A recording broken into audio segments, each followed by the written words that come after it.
Bonsoir à tous, ravi de vous retrouver en semaine, mais également le week-end car l'information c'est 7 jours sur 7 sur Monaco Info. Au sommaire de votre JT ce soir. Plus que jamais, le mot solidarité aura eu son importance ces dernières années et encore plus aujourd'hui avec le conflit en Ukraine. Nous parlerons justement des organismes de solidarité internationale monégasques qui viennent de se réunir pour dresser le bilan de leurs actions. Reportage à suivre dans quelques instants. Top départ pour le rallye Aïcha des Gazelles alors qu'une partie des concurrentes a pris le départ de Nice. Le coup d'envoi de la catégorie e-Gazelle a lui été donné sur la place du Palais Princier ce matin. Dimanche, c'est le printemps et l'arrivée du printemps rime souvent avec jardinage. Nous glanerons de précieux conseils auprès de la section jardin de la direction de l'aménagement urbain avec Jean-Jacques Pinotti. Et puis à seulement 15 ans, Stella Almondo a déjà tout d'une grande. La jeune prodige du piano vient de se produire en Slovaquie. Elle partagera avec nous cette fabuleuse expérience. Solidarité, ce mot n'a jamais autant résonné qu'en ce moment même. À Monaco, associations, ONG ou encore fondations qui interviennent dans l'humanitaire à l'international sont regroupées sur une même plateforme appelée OSI, Organisme de Solidarité Internationale. Elles viennent de se réunir avec le gouvernement princier pour dresser le bilan des actions menées et évoquer le futur. Vous voyez ce reportage de Vanessa Dessy sur des images de Sylvain Péroumal. ONG, clubs, fondations, collectifs d'associations, les organismes de solidarité internationale de Monaco ont pour objectif de mieux faire connaître l'action de ces structures et de mutualiser les efforts. La 23e réunion d'information et d'échange avec le gouvernement princier aura permis de dresser un bilan des actions menées et de valider les prochains programmes.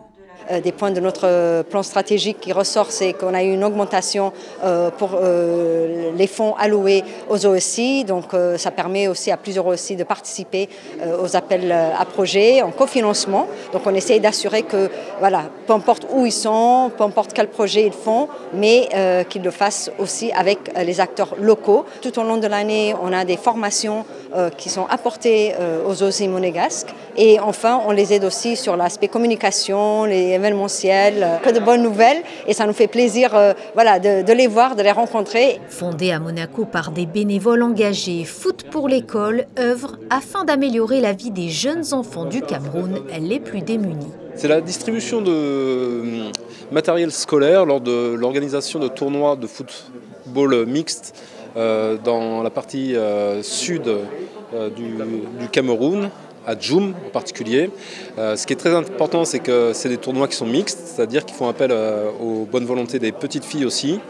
C'est une partie de l'Afrique qui est touchée par certains radicalismes, de telle manière à ce que le savoir soit assimilé avec le jeu, avec le sport, et que les petits garçons portent un regard bienveillant dès la plus tendre enfance sur leurs partenaires de jeu, et qu'il y ait un respect mutuel qui s'installe comme ça. La plateforme osimonaco.org permet de réunir sur un même support les organismes de solidarité internationale de Monaco. Un comité de sélection composé de 5 OSI contrôle son bon fonctionnement. Et on reste dans le domaine de la solidarité. Nous recevions jeudi l'archevêque de Monaco, Monseigneur David, qui invitait à une prière pour la paix. Bonsoir Frédéric Elion, un moment de communion qui a eu lieu hier soir. Bonsoir Émilie, depuis le début du conflit qui touche l'Ukraine, le diocèse de Monaco appelle à intensifier la prière pour le retour de la paix. C'est dans cet esprit que l'archevêque de Monaco, Monseigneur David, a convié hier de nombreux fidèles à une prière pour la paix en la cathédrale de Monaco. Le diocèse de Monaco invite également tous ceux qui le souhaitent à des actions caritatives ou à faire des dons en faveur des populations victimes de la guerre via la Caritas Monaco. Un mot également sur cette belle initiative du salon de tatouage 10e art, toujours en lien avec la guerre en Ukraine. Du 18 mars au 1er avril, vous pouvez venir sans rendez-vous au salon 10e art pour vous faire tatouer le mot « Peace » et faire des dons pour venir en aide aux personnes touchées par le conflit en Ukraine. La donation minimum est de 100 € et la totalité des dons sera reversée à la Croix-Rouge monégasque. Et puis afin de lutter contre la Covid-19, une nouvelle opération est menée lundi dans les établissements scolaires de la Principauté. À l'image de ce qui avait été organisé à la rentrée des classes de janvier et après les vacances de février, le gouvernement organise une nouvelle campagne de dépistage de grande ampleur en milieu scolaire lundi. Objectif, permettre à un maximum de personnes de se tester 2 semaines après la levée de l'obligation du port du masque à l'école et 1 semaine après la suppression du pass sanitaire en Principauté. Plusieurs milliers d'autotests seront mis à la disposition des enseignants et élèves. Les personnels et les élèves seront invités à se tester en classe sur la base du volontariat pour les adultes et sous réserve de la présentation d'une autorisation parentale pour les enfants. Merci Frédéric pour toutes ces précisions. Intéressons-nous à présent au départ du rallye Aïcha des Gazelles, un événement 100% féminin. Le départ de la catégorie électrique a eu lieu ce matin sur le Rocher en présence de la princesse Stéphanie. En quoi cette catégorie est si particulière et qui sont ces e-gazelles? Élément de réponse avec Juliette Rappert sur des images d'Olivier Bonello. En 2017, le rallye Aïcha des Gazelles crée une nouvelle catégorie, les e-gazelles, avec des véhicules 100% électriques. Une première dans un rallye raid. Cette année, 8 équipages prennent le départ, 5 en auto et 3 en buggy prototype. L'enjeu pour nous aujourd'hui, c'est de faire grandir cette catégorie, puisqu'on est le seul rallye à avoir une vraie catégorie électrique, avec un parcours électrique. Et l'enjeu, c'est bien évidemment d'avoir de plus en plus de véhicules électriques, d'hydrogène, et de faire quelque chose qui puisse participer à ce nouvel enjeu du réchauffement climatique. Le défi est double pour ces gazelles puisqu'il faut gérer l'autonomie des batteries en plein désert, mais aussi l'orientation et tracer leur itinéraire hors piste et hors dune. Une nouveauté totale, effectivement, jamais conduit dans le désert. Et donc préparer, oui, de toute façon on a un stage obligatoire de conduite, puis il vaut mieux y participer, histoire de ne pas se retrouver bloqué, voilà, même si on sait qu'on va avoir des galères, au moins anticiper et savoir plus ou moins à quoi s'attendre. On a des épreuves de conduite et de navigation. C'est une navigation à l'ancienne, donc pas de GPS, pas de jumelles. Voilà, on a en gros une carte en noir et blanc, une boussole et une règle. Donc ça voilà, poser des points avec une latitude, une longitude, c'était quelque chose en tout cas de nouveau pour moi. Et donc on a dû s'entraîner. Ouais. Le but du jeu, c'est de faire le moins de kilomètres possible et de trouver les balises sur le chemin et d'arriver au bivouac le soir. Les équipages rejoindront ensuite la ville de Nice afin de retrouver l'ensemble des gazelles pour le départ officiel. Oui, à noter que la Fondation Prince Albert II de Monaco est partenaire du rallye Aïcha des Gazelles. Jour J également pour la Formule 1 avec la reprise de la saison, une compétition qui débute à Bahreïn, Frédéric. Nouvelle saison, nouvelle réglementation, nouvelle voiture et première séance de qualification cet après-midi sur le circuit de Bahreïn et superbe performance de Charles Leclerc. Le Monégasque a signé le meilleur chrono en 1:30.558 et s'élancera en tête du Grand Prix demain devant Max Verstappen et Carlos Sainz. En football, après son élimination jeudi en Ligue Europa, Monaco retrouve le championnat demain et pas n'importe qui, Frédéric. Avec une affiche de gala et la réception du PSG à 13h, 8e au classement avec 41 points. Monaco n'a plus de temps ni de points à perdre pour pouvoir atteindre l'objectif fixé en début de saison, une qualification européenne. En face, le PSG, éliminé de la Ligue des Champions et de la Coupe de France, n'a plus que le championnat à jouer. Les Parisiens sont leaders avec 15 points d'avance sur Marseille et Nice. C'est 10 finales, il nous reste 10 matchs pour accrocher une place européenne. On sait les ingrédients qu'il faut mettre pour pouvoir l'atteindre. Et on va tout faire pour en faire nos supporters et essayer d'aller en Europe pour la saison prochaine. Forcément, c'est plus compliqué d'accrocher une place en Ligue des Champions. On sait que les équipes devant nous ont beaucoup d'avance. Donc au vu des résultats qu'on a effectués, oui, on doit pas se voiler la face. On sait que ça va être très compliqué d'accrocher, comme je l'ai dit, une place en Ligue des Champions. Donc on va essayer d'accrocher une place européenne tout simplement en fin de saison. Et pour cette rencontre, Philippe Clément peut compter sur un groupe quasi au complet. Messi absent à l'entraînement vendredi et incertain côté parisien. Di Maria et Ramos sont forfaits. En basket, la Roca Team affrontera aussi les Parisiens demain. À l'Accor Arena ou Bercy si vous préférez, à l'occasion de la 23e journée de Betclic Elite. Les joueurs de Sacha Obradovic restent sur 4 victoires d'affilée en championnat. La dernière face à Strasbourg mercredi, un succès arraché après prolongation grâce à ce tir incroyable de Dwayne Bacon. Au classement, la Roca Team est 2e à une victoire du leader levallois. Paris de son côté est 14e avec un bilan de 8 victoires pour 14 défaites. La rencontre sera à suivre en direct demain sur France 3 Côte d'Azur, coup d'envoi 15h15. Et en cette fin de saison d'Euroleague, venez soutenir les joueurs de la Roca Team. Le club vient de dévoiler les modalités de déplacement pour la rencontre à Milan, Frédéric. Le club met à disposition 3 bus pour les supporters désireux de venir encourager la Roca Team en Italie pour la rencontre à Milan le jeudi 31 mars. Vous avez jusqu'au jeudi 24 mars pour vous inscrire. Pour cela, réservez votre place par mail à l'adresse billetterie@asmonacobasket.mc ou en vous rendant à la billetterie du club ouverte de 10h à 15h lundi, de 10h à 17h mardi et jeudi et dès 11h mercredi pour le match face à l'Olympiakos. Prix des places 10 € pour les détenteurs d'un abonnement saison, 25 pour tous les autres. Toutes les informations pour ce déplacement sont à retrouver sur les réseaux sociaux du club. Demain, nous changerons déjà de saison avec l'arrivée du printemps, un temps ni trop froid, ni trop sec, idéal pour les amateurs de jardinage. Justement, pour récolter quelques conseils et astuces dans le domaine, nous avons contacté le service qui fleurit la principauté tout au long de l'année, la direction de l'aménagement urbain. Bonsoir Jean-Jacques Pinotti. Bonsoir. Le printemps est vraiment une invitation à jardiner. Pourquoi c'est la meilleure période pour faire ces plantations ? La meilleure période parce qu'on sort généralement d'une période hivernale qui est un peu morose, même si nos climats et en principauté, on ne ressent pas trop la pression de l'hiver. Mais c'est vrai que le printemps, avec le réveil de la nature et de la végétation, est propice à commencer toute une opération de jardinage diverses et variées. Oui. Alors justement, quel type de plantation il faut privilégier ?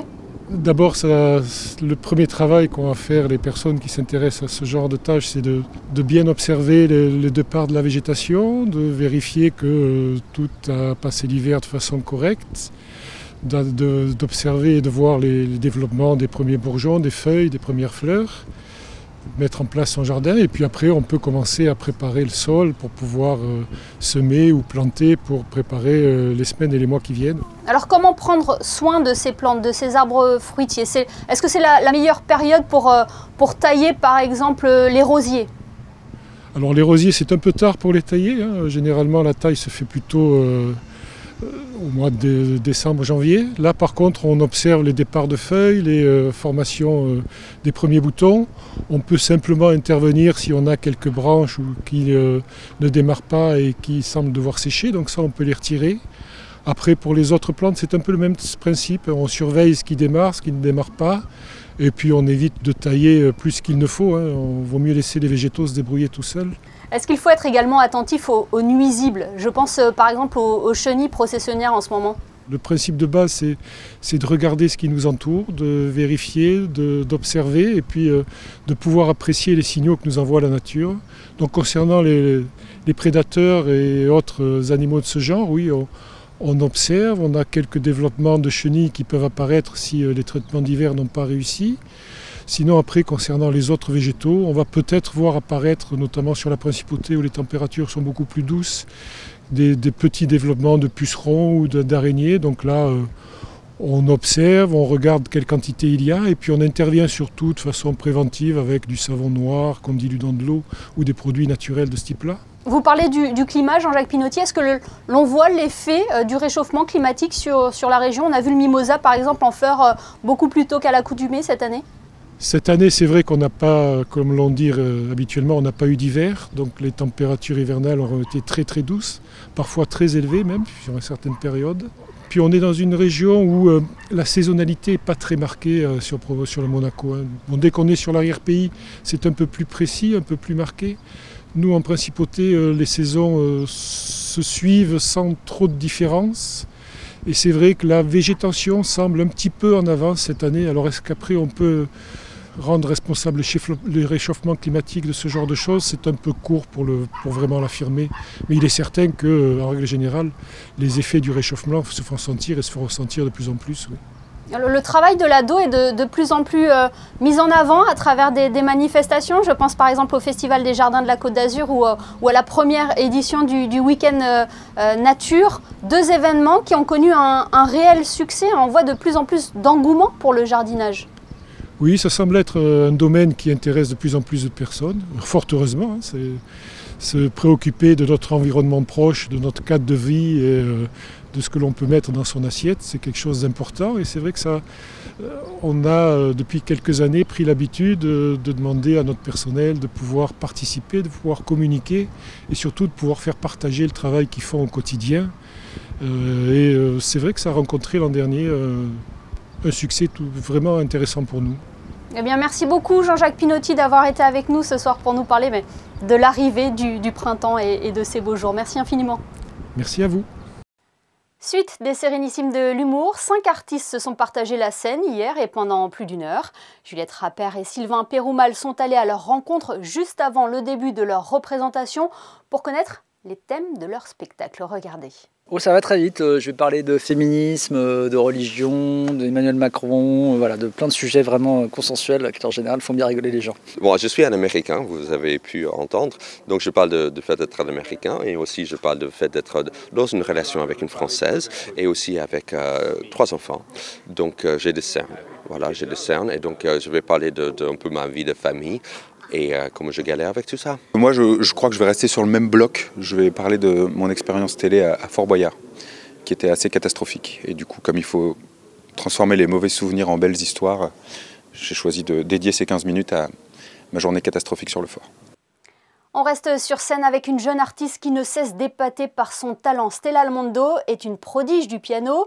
Sous ses doigts, la musique prend vie. Cette passion l'a amenée en finale de l'émission musicale de France 2, Prodige. Depuis l'adolescente de 15 ans multiplie les concerts. Elle vient tout juste de revenir de Slovaquie où elle a joué avec l'orchestre Sinfonietta sous la direction du maestro Misha Katz. Stella Almondo est avec nous ce soir. Bonsoir Stella. Bonsoir. C'est une magnifique expérience que vous venez de vivre en Slovaquie. Alors j'ai passé 1 semaine donc en Slovaquie. J'ai été invitée par le chef d'orchestre Misha Katz et j'ai donné 2 soirs d'affilée de concerts où j'ai joué le premier concerto de Mendelssohn avec un orchestre très dynamique et dans une salle magnifique. C'est impressionnant de jouer avec un orchestre? Ah oui, surtout qu'on sent la puissance parce qu'on est au cœur de l'orchestre, on sent toute la dynamique et la musicalité d'autres musiciens et c'est merveilleux de pouvoir partager de la musique avec d'autres musiciens. C'était votre première expérience à l'international? Oui, j'ai joué en Russie, en Angleterre, en Grèce, donc en Suisse aussi. Et là, c'était la première fois que je jouais en Slovaquie et c'était d'ailleurs particulièrement touchant pour moi de jouer dans ce pays parce que j'ai joué à 200 km de l'Ukraine et il y avait beaucoup d'Ukrainiens aussi dans l'orchestre et donc c'était très touchant et c'est là où je me suis vraiment aperçue que la musique c'est indispensable parce qu'on s'est tous retrouvés à travers cette musique et c'était un moment très solidaire. Et sous la baguette du maestro Katz, oui, j'imagine aussi c'est quelqu'un qui compte beaucoup pour vous, ça devait être émouvant. C'est grâce à lui que j'en suis là aujourd'hui et il m'a accompagnée pendant toute ma petite carrière musicale et je lui dois énormément et ça a été un moment vraiment très touchant et incroyable de pouvoir partager la scène avec lui. Est-ce que cette expérience vous conforte dans votre carrière, celle de devenir pianiste professionnel? Ah bah ça m'a vraiment donné encore plus le goût de la scène. Je rêve de devenir pianiste, de devenir concertiste, de voyager dans le monde entier, de partager ma musique avec le plus de gens possible. Et quel est votre programme maintenant? Est-ce que vous avez d'autres dates de prévues pour partager votre passion? J'ai beaucoup de très belles dates cet été, notamment je vais jouer avec Gauthier Capuçon dans un très beau festival. Et j'ai aussi un rêve, donc depuis toujours, qui j'espère va se réaliser bientôt, ce serait de jouer avec l'orchestre de mon pays, de Monaco. Monseigneur me soutient dans ce projet d'ailleurs et j'ai déjà eu la chance de jouer 2 fois au Palais Princier et même pour sa fondation avec Robert Redford, donc j'espère que ça se fera bientôt. Comment vous arrivez à mener de front vos études et votre jeune carrière? Alors je suis les études par correspondance, par les cours du CNED. Ça me permet de travailler 5-6 heures de piano par jour. Je suis aussi dans la classe d'Igor Lasco à Paris et tous les week-ends je fais l'aller-retour à Paris. Stella, selon le magazine mensuel L'Observateur de Monaco, vous faites partie des 100 femmes qui font Monaco. Cela vous a surpris de vous retrouver dans cette liste? Ah bah c'est un grand honneur que l'Observateur de Monaco m'a fait. Je suis vraiment super heureuse. Ça vous a surpris? Oui, un petit peu, parce que j'ai que 15 ans encore. Merci beaucoup Stella d'avoir été avec nous ce soir, et puis on suivra donc votre programmation sur vos réseaux sociaux. Merci infiniment. Merci à vous. Parlons à présent de ce film bouleversant sur l'esclavagisme aux États-Unis quelques années avant la guerre de sécession, film inspiré d'une histoire vraie. 12 Years a Slave sera à l'affiche du prochain rendez-vous de l'Institut audiovisuel de Monaco. Cette réalisation de 2013 signée Steve McQueen a reçu 3 Oscars, dont celui du meilleur film. Alors pourquoi ce choix? Élément de réponse avec Fabien Bonilla et Vincent Vatrican.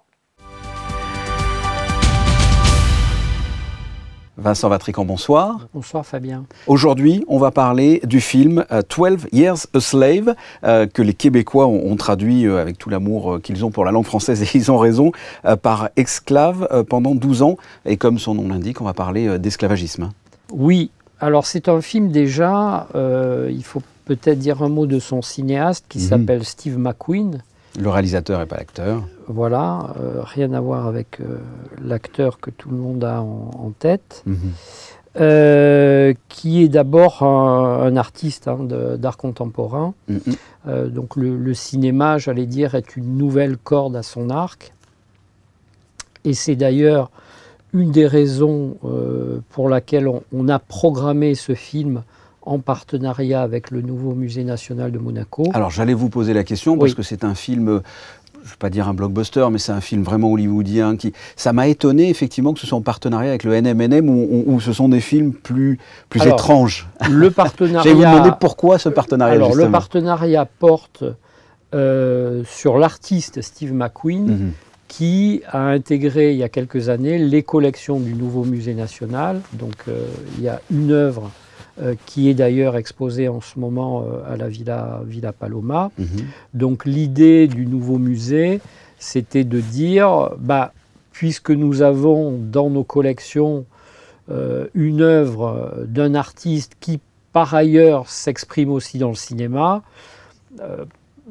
choisissons cette occasion pour que notre partenariat annuel lui soit consacré, donc proposer un des films qu'il a pu faire, et ça fera une résonance avec l'exposition qui est actuellement à la Villa Paloma. Donc le choix s'est porté sur ce film-là, qui est en effet un film hollywoodien, mais c'est quand même un film hollywoodien pas dans l'esprit auquel on peut imaginer un film hollywoodien au sens du blockbuster, des effets spéciaux, d'une histoire mainstream qui convienne à tout le monde. C'est quand même, vous l'évoquiez, un film dont le sujet, c'est l'esclavage. Oui, c'est un homme noir avec sa famille qui vit à New York, qui est kidnappé pour devenir un esclave, parce que c'était un homme libre en Louisiane. Absolument.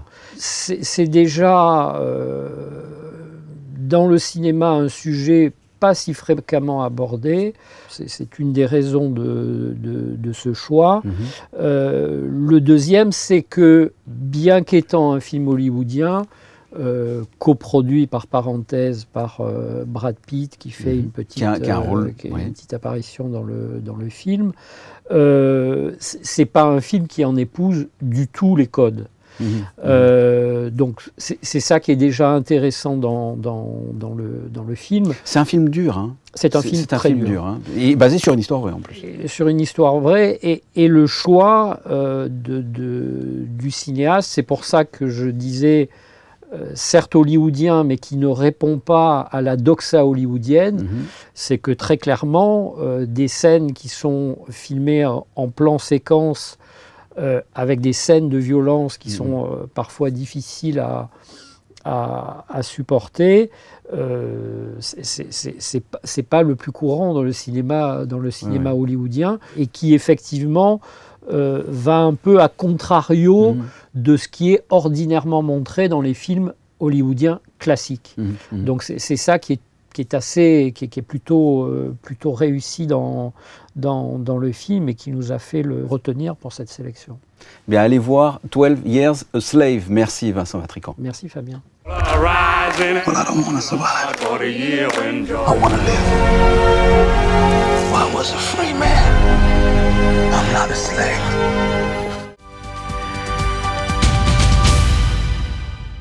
12 Years a Slave de Steve McQueen. C'est donc mardi prochain à 20h au Théâtre des Variétés. On referme ce journal avec vos prévisions météo. Frédéric, avez-vous de bonnes nouvelles à nous annoncer pour la journée de dimanche ?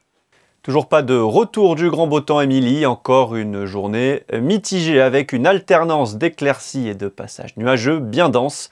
Le vent soufflera toute la journée, ce qui entraîne une chute des températures, comprise entre 7 et 13 degrés. Dimanche 20 mars, nous fêterons l'arrivée du printemps. Oui, et cela sera également la journée mondiale du bonheur. Merci Frédéric et merci à vous de nous être fidèles chaque soir, y compris le week-end. On se quitte en images avec les photos de Stéphane Dana qui est allé faire un tour du côté du Festival international de salsa de Monaco. À demain, 20h pour le best-of de la semaine. Et n'oubliez pas, juste avant 19h dimanche, présenté par Yann-Anthony Nogues, un numéro portant sur la géopolitique de luxe. Excellente soirée à tous sur Monaco Info.